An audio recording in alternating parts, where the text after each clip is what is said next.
colleagues and I remain squarely focused on achieving our dual mandate goals of maximum employment and stable prices for the benefit of the American people. Although important federal government data for the past couple of months have yet to be released, available public and private sector data suggests that the outlook for employment and inflation has not changed as much since our meeting in October.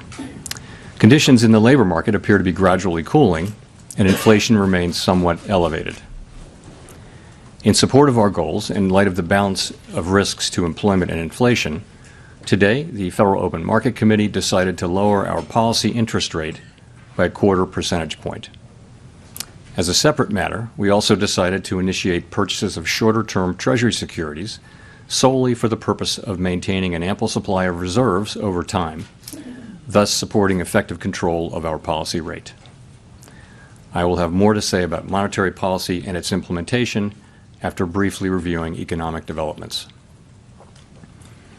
Although some key government data have yet to be released, available indicators suggest that economic activity has been expanding at a moderate pace.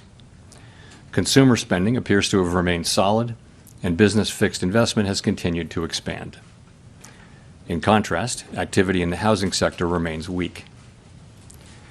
The temporary shutdown of the federal government has likely weighed on economic activity in the current quarter, but these effects should be mostly offset by higher growth next quarter, reflecting the reopening. In our summary of economic projections, the median participant projects that real GDP will rise 1.7% this year and 2.3% next year, somewhat stronger than projected in September.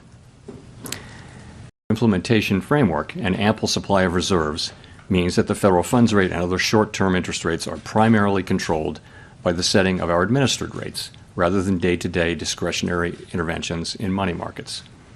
In this regime, standing repurchase agreement, or repo operations, are a critical tool to ensure that the federal funds rate remains within its target range, even on days of elevated pressures in money markets. Consistent with this view, the committee eliminated the aggregate limit on standing repo operations.